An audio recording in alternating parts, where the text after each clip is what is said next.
So you remember when I talked about Splatoon in that video when I talked about games that need to be animes, and and Splatoon was like I think number 2 on that list and something like that, and I was like, hey, we need an anime of this Splatoon thing. And I was like, I mentioned they have a manga too, and I told you I was reading it, right? So well, I gave my thoughts and I said it's interesting, and now I'm about to do a full video on it. Let me just say this: if you're planning on reading the Splatoon manga, good luck. Well, I know you probably love playing the game and stuff like that, and you probably wondering, oh, it's a manga. That means, oh, they're gonna have some edgy, some dark backstories, some crazy action, some crazy panels, some dark stuff going on, crazy storylines, crazy writing. And I know that's the term of manga. They usually associate stuff with that because manga you think of good stories, good characters, great panels, great drawings, all that type of stuff. And with Splatoon manga, you're like, oh, I can't wait to dig in this. And that's my initial reaction. Then I checked out the first legit 3 chapters, and I was like, oh, okay. I think I see where this is going, because see, here's the thing with Splatoon. I told you I played the game like a while back, especially the first one. I remember I playing the whole thing, and then I didn't play the second one like that, and I didn't even get to play the third one yet. So but the thing is that I thought the whole concept and the characters was like cool and stuff like that. Different character fan arts and stuff. I thought it was cool seeing those, and I also love that they got added to Smash Bros. And all. But it's kind of scary how Splatoon is getting like so popular nowadays. Like it's eventually gonna get an anime soon. I'm calling it right now, but yeah. The fact that it has like I think over like 17 volumes of the manga is just crazy. By the way, I have not read that far because I'll tell you why in a minute. But yeah, the fact that it's like legit a long running manga is kind of like crazy to me. And plus, that it has 3 games, different, well, nice OSTs I might add, different fan arts and stuff. That whole Splatoon community is legit interesting, and I would say very unique in a way. And then so I was like, let me check out this manga and see like if I could back my reasoning up for why Splatoon should be an anime soon. So I read it and I was like, oh, okay.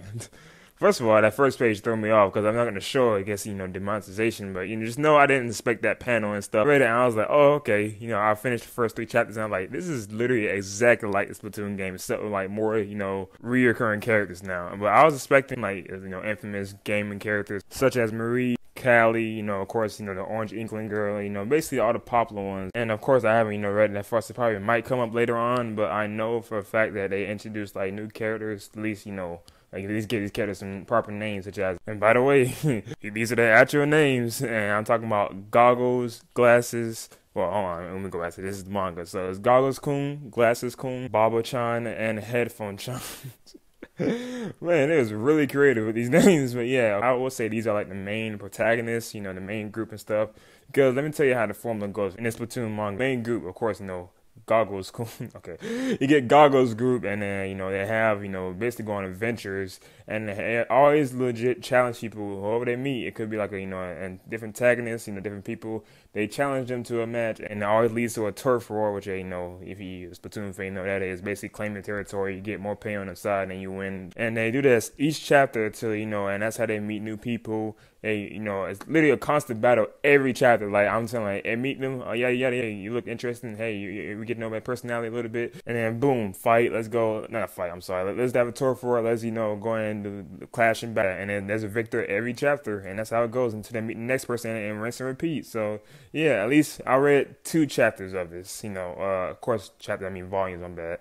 2 full volumes of this, and I'm like, okay, this is what is this? It's my fault because I've been seeing some different fan fiction, like dark stories, and with Splatoon. Don't ask why I'm looking that up. It's not it's like action wise, not like that kind of thing. Come on, but yeah, this was this is how the manga went, and I will say that I'm kind of interested. Now, hear me out. I know I like the way I said it, like me saying I was boring. It's really not. Like honestly. A perfect way to describe this is like, how you wake up at 7 in the morning and it's like a Pokemon show or a Beyblade or Yu-Gi-Oh show on. It's like that. It's like a Saturday morning cartoon that you get your day start off with. Typical funny, kid-like stuff. How the new age Pokemon shows go? How it's now they graded OG, but now they have like, they meet new people, go on different adventures, kid-like jokes, stuff like that. And then they battle and then boom, and they go on somewhere else. That's kind of how Splatoon is, because like they do this with literally every chapter. And it's like, oh, okay, I won't like die to read this. I'm not going to be like some berserk level, like, oh my God, what the hell is going to happen next? But it's like, this is cool, what I'm saying? I don't hate the idea. But I do think like I probably wish could be a little more, at least from what I read. But I don't blame him for doing this. They have a simple formula. They follow the games. They, it's literally like playing a game, but you're reading it instead. But here are my positives so far. So I'm gonna give you a quick rundown why I don't like. By the way, if you're gonna read, you might want to leave. Actually, you know what? Nah, you need to hear this. First of all, Goggles-kun is an annoying main protagonist, like Jesus Christ. Like he's 9-year-old brats that just like have that shonen like trope, but like legit way worse and stuff. Yeah, and the whole squad is like, actually, I don't mind the whole squad. Glasses-kun is like the only smart one, in the group, and then Bobble and Headphones are like, is there to vibe. You can't hate with that, because, you know what I'm saying, they go to low-key. The antagonists, they always come in with different antagonists. I would say, like, the character designs in this manga, it's pretty cool. It fits the Splatoon structure, and like you said, how Splatoon characters look. They basically draw like different ones, and they have different personalities.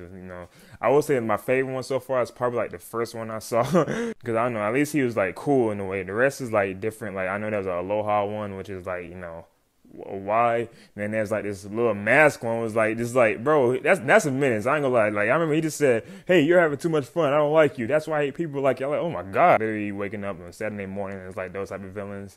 The ones that you take like a joke and stuff, but not really remember them. That's like how I feel about these antagonists. Besides that, the first one, the mask guy, them two is the only one that stood out to me. But yeah, and why? Slight spoiler right here, but why Goggles' team win every time? Like, come on, at least have like a challenge or something. Like every chapter, they find a way to win. And whether that's some gag comedy stuff, or like some actually legit smart play, or like some new weaponized weapon they did, like or maybe like a smart strategy. They win every time. I was like, okay, this is literally the same thing over and over again, and that's what I kind of don't like about it. But hey, I'm still going to read, because, I might do a part 2 of this video, because you never know, it could get better. Let me say this one more time. I am a 22-year-old man, and you're probably asking, why are you reading the Splatoon children's, or kids manga? And that's a good question, actually. But don't judge me. Like I said, I was just curious. And as I mentioned earlier, if the same formula works, don't fix it. Because, hey, they are selling pretty well. Like I said, there's like 17 volumes out there. And it's like, oh, wow, they're still going. Like, literally, like the last chapter released, like, I think 2 weeks ago or something like that. I was like, oh, okay. And it's been around for a while, but to have 17 volumes is like, that's really good. So, and plus, if you're a kid and you're reading it, it's like cool Splatoon action to watch. And you probably have a favorite character, favorite arc, favorite, environments, favorite weapons. But that's just not me. And I kind of expected more. But hey, if you like it, kudos to you. Like I said, trust me, I don't hate it. Like it's actually kind of cool, but like I didn't, like it like that, but it's cool. It's a nice experience of like how I'm gonna end this off. So yeah, and by the way, they're very creative with their different environments and different like stuff they do each chapter, because well, you gotta add something, because doing the same stuff. But yeah, they are very creative. Like the world building this Splatoon thing, I can't believe I'm actually saying this, but the world building in this manga is pretty nice. So yeah, but that's basically it. That's kind of a review, like my thoughts on Splatoon manga. You probably didn't ask for this, and I know you probably didn't, but I had to get it off my chest. So I will keep reading just in case something may happen. And if I do, I may do a part 2 in this video. But if I don't, then just know I dropped it. I'm out. Oh, bye!